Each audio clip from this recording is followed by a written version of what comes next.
కొంతమంది నిన్న మొన్న మాట్లాడే మూర్ఖులకు చరిత్ర తెలియదు. ఎట్లా మూర్ఖంగా మాట్లాడుతున్నారంటే, బిడ్డ మీ ఉన్న పదవులే కేసీఆర్ పుణ్యంరా బిడ్డ, అది గుర్తుపెట్టుకోండి. ఈరోజు ఈ ప్రభుత్వం ఉంది, దాని మీద గద్దెనెక్కినటువంటి నాయకులు అంటే అది కేసీఆర్ భిక్షరా నా బిడ్డ, గుర్తుపెట్టుకోండి. నిన్న మొన్న చరిత్ర లేకుండా మాట్లాడుతున్నటువంటి వాళ్ళు మీ గుండె మీద చేతులు వేసుకోండి. ఈరోజు సెక్రటరియట్ బాగలేదు, ఇక్కడ ఉన్న కమాండ్ కంట్రోల్ బాగలేదు, ముఖ్యమంత్రి గారి ఇల్లు కూడా బాగలేదు అన్నటువంటి మూర్ఖుల రాడ ఎందుకు కూర్చుంటుర్రా మీరు? ఒక్కసారి చెప్పవలసినటువంటి అవసరం ఉంది.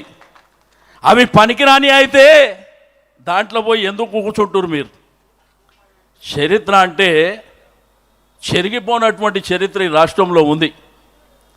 125 సంవత్సరాలు, 125 ఎత్తుల భారత రాజ్యాంగ నిర్మాత అయినటువంటి అంబేద్కర్ గారి విగ్రహాన్ని స్థాపించినటువంటి చరిత్ర కేసీఆర్ గారిది. హైదరాబాద్లో ఒక ఇల్లు కట్టనోడు ఇందిరమ్మ ఇల్లు అంటాడు.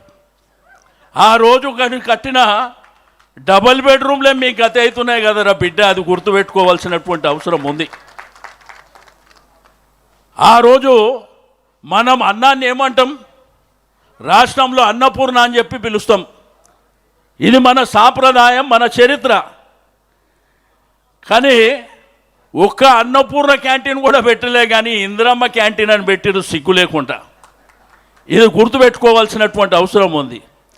ఆ రోజు కేసీఆర్ గారు గ్రామీణ ప్రాంతంలో నీళ్లు లేక, కరెంటు లేక, పండించినటువంటి పంటకు గిట్టుబాటు లేక, మన తెలంగాణ గ్రామంలో పుట్టినటువంటి బతుకమ్మ గట్టు మీద కూర్చొని బతుకమ్మ పాట పాడుకు మా గోస అయ్యిందని భారతదేశంలో ఈ తెలంగాణలో పుట్టినటువంటి బతుకమ్మ చీరే బతుకమ్మ చీరే అని పెట్టిండు ఆయన.